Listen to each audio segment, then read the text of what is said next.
Hello everyone, this is Rakesh Jangra. Welcome you in my YouTube channel alma matric coaching.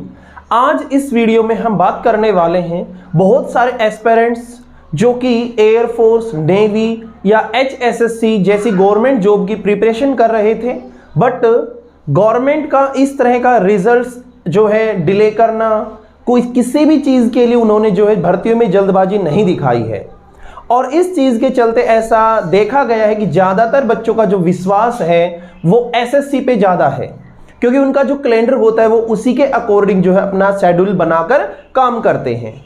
तो मैं मानता हूं कि अगर आप लोग प्रिपरेशन कर रहे हैं किसी भी एग्ज़ाम का और अगर आप लोग गवर्नमेंट जॉब पाना चाहते हैं तो आप लोगों के लिए SSC के अंदर जॉब आपका जो फ्यूचर है वो सिक्योर करने वाली जॉब है, क्योंकि बाकी जॉब जो है उनका भरोसा नहीं होता कब उनको जो है भर्ती को ही रद्द कर दिया जाता है। ठीक है ना। सो आज इस वीडियो में मैं आप लोगों के लिए लेकर आया हूं हेड कांस्टेबल इन दिल्ली पुलिस के लिए आप लोगों का जो प्रिपरेशन स्ट्रेटेजी है वो क्या रहनी चाहिए और किस प्रकार जो है आप लोग इस जॉब को पा सकते हैं। सबसे पहले मैं आप लोगों को एक बात बता दूं, क्योंकि बहुत सारे बच्चों का ये विजन होता है कि भाई जब हम फॉर्म अप्लाई करेंगे फिर उस फॉर्म के बाद एग्जाम डेट अनाउंस होगी तब हम अपना जो प्रिपरेशन शुरू करेंगे, बट उसमें आप लोगों का बहुत सारा लॉस होने वाला है, क्योंकि अक्सर जॉब उन बच्चों को मिलती है जो बाकी भीड़ से अलग काम करते हैं। क्योंकि आप लोगों को पता है जब फॉर्म अप्लाई हो चुके होंगे तब तो बैचेस की भीड़ बहुत ज़्यादा हो जाएगी, बहुत सारे बच्चे कोचिंग लेंगे। लेकिन अगर आप लोग अब कोचिंग या अगर आप अब प्रिपरेशन शुरू कर देते हैं तो आप लोगों के लिए वो प्लस पॉइंट बन जाता है। सबसे पहले थोड़ी सी नज़र हम डालते हैं कि इनका जो फॉर्म है ना वो आप लोगों के लिए आने वाला है 17 मई को इसी साल, और इसका जो लास्ट डेट रहने वाला है वो रहेगा 16 जून 2022। ये जो है आप लोगों के लिए फॉर्म भरने के लिए इन्होंने पूरा 1 महीने का टाइम ड्यूरेशन दिया है। एक चीज़ आप लोगों को ये भी समझनी पड़ेगी कि जब 1 महीने का टाइम ड्यूरेशन है तो फॉर्म बहुत सारे अप्लाई होंगे। हाँ, अगर 1 या 2 दिन की बात हो तो कुछ एक के पास नोटिफिकेशन नहीं पहुंचता, कुछ एक का मन बाद में बनता है, बट 1 महीने का टाइम ड्यूरेशन बहुत सारे फॉर्म अप्लाई किए जाएंगे। सो आप लोगों को प्रिपरेशन आज अभी से शुरू करनी पड़ेगी। इसके अंदर मेजर कंटेंट क्या क्या होता है, सबसे पहले हम बात करना चाहेंगे जनरल अवेयरनेस। इसमें आप लोगों के लिए जनरल अवेयरनेस से क्वेश्चन पूछे जाएंगे और वो जो जनरल अवेयरनेस के क्वेश्चंस हैं वो आपके लिए पूछे जाएंगे 20 मार्क्स के। इसके बाद में जो हम बात करें मैथमेटिक्स के लिए तो आप लोगों का जो मैथ्स रहने वाला है वो रहेगा 20 मार्क्स का, जिसके अंदर 10 मार्क्स का रहेगा अर्थमेटिक मीन का और 10 मार्क्स का रहेगा आप लोगों का एडवांस मैथ। ठीक है। इसके अलावा थर्ड अगर हम बात करें तो आप लोगों के लिए होता है इंग्लिश। ठीक है ना। इंग्लिश जो सब्जेक्ट है वो आप लोगों के लिए आने वाला है 25 मार्क्स का। इसके अलावा अपना जो नेक्स्ट जो सब्जेक्ट बचता है दैट इज रीजनिंग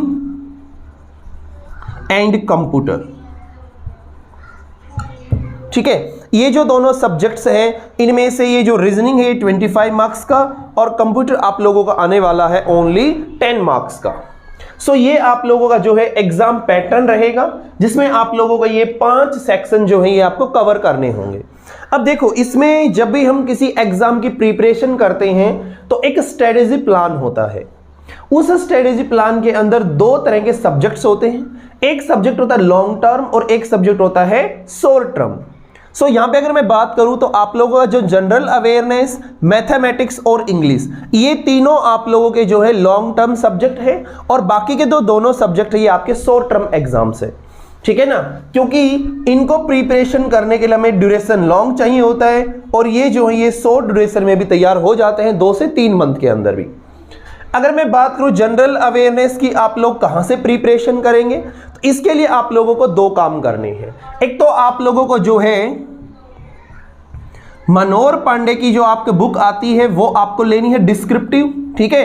और इसके साथ साथ आपको जो है किरण के सैंपल पेपर जो आते हैं उसमें क्वेश्चंस आते हैं, लगभग आजकल जो चल रहा है वो चल रहा है 11,300 प्लस क्वेश्चंस वाले। ठीक है। आपको ये किरण वाला जो है प्रैक्टिस सेट लगाना है और आपको ये जो कंटिन्यूटी हर रोज बनानी भी है। इसके अलावा बहुत सारे बच्चों का ये विजन होता है और ये जनरल अवेयरनेस की प्रिपरेशन करने वाले बच्चों का होना भी चाहिए कि वो जो डेली के करंट क्वेश्चंस आपसे पूछे जाते हैं उनका आप लोग स्टडी करते हैं।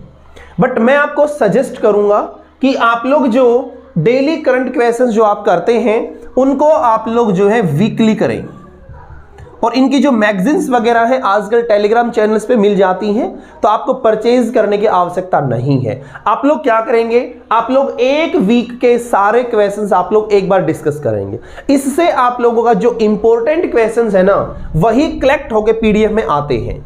डेली की बेसिस पे अगर हम बात करें तो वहां पे क्वेश्चंस बहुत सारे होते हैं, उनमें से कुछ क्वेश्चंस काम के भी नहीं होते जो अक्सर एग्जाम्स में नहीं पूछे जाते हैं। सो मैं सजेस्ट करूंगा वीकली, या फिर आप लोग थोड़ा टाइम अगर मैनेज नहीं कर पा रहे हैं तो आप लोग मंथली भी कर सकते हैं।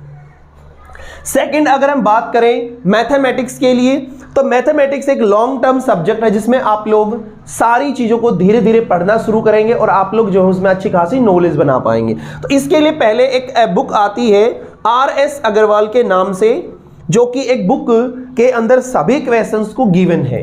हाँ, आप लोगों को एक बात याद रखनी है, ये लॉन्ग टर्म सब्जेक्ट तो है ही है, साथ में आपको इसमें शॉर्ट ट्रिक्स के अकॉर्डिंग क्वेश्चंस भी करना है, लेकिन उससे ज्यादा बेटर रहेगा कि आप लोग उस क्वेश्चन को फुल मैथमेटिक्स के प्रोसेस से गो थ्रू हो।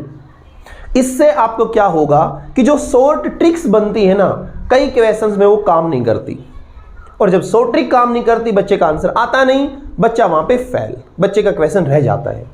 अगर आपको जनरल प्रोसेस आता है तो आप लोग फिर जो है क्वेश्चन पेपर को सोल्व कर पाएंगे। अगर हम थर्ड पे बात करें इंग्लिश, तो इंग्लिश की बुक आती है नीतू सिंह मैम की, ये आप लोग जो है परचेज कर सकते हैं। इसके अंदर वोकैब्स वगैरह हैं, ठीक है, वन वर्ड सब्स्टिट्यूशंस, ये सब आपको गिवन मिलेंगे और ये आप लोगों को जो है प्रिपरेशन भी करनी है। इसके अलावा रीजनिंग की अगर मैं बात करूं तो आप लोग जो है इसके लिए कोई स्पेशल बुक नहीं होती, और अगर बुक होती भी है तो आप लोग जानते हैं रीजनिंग का सिलेबस बिल्कुल कंपाइल होता है, बहुत ही थोड़ा सा होता है। तो इस सब्जेक्ट को आप लोग जो है यूट्यूब पे वीडियो से भी कर सकते हैं, और अगर आप लोग बुक परचेज करना चाहें तो आप लोग जो है परफेक्ट की बुक आती है वो भी आप लोग परचेज कर सकते हैं, ठीक है, जिसमें हमारा वर्बल और नॉन वर्बल दोनों आती हैं।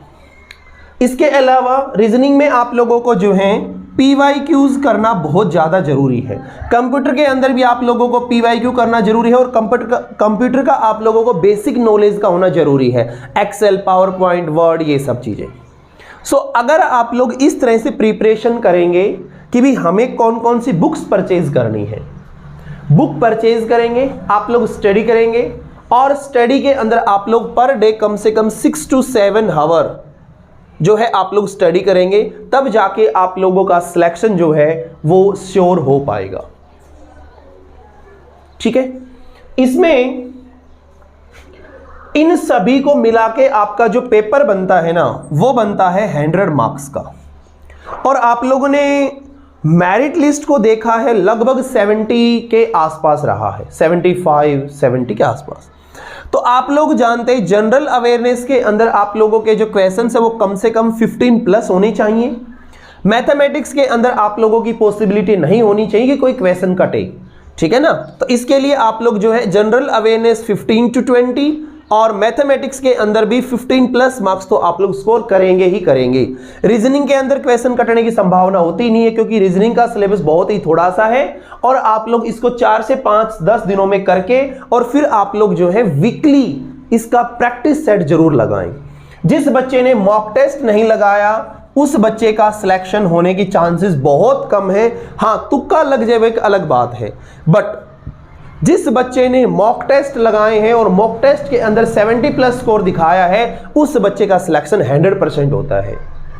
सो मॉक टेस्ट कौन से लगाएं, इसके लिए हम चाहेंगे कि आप लोगों के लिए जो जहां कहीं से भी सोर्सेज मिले तो हम आप लोगों के लिए मॉक टेस्ट फ्री में अवेलेबल कराएं। इसके लिए आप लोग जो है हमारे टेलीग्राम चैनल को ज्वाइन करें।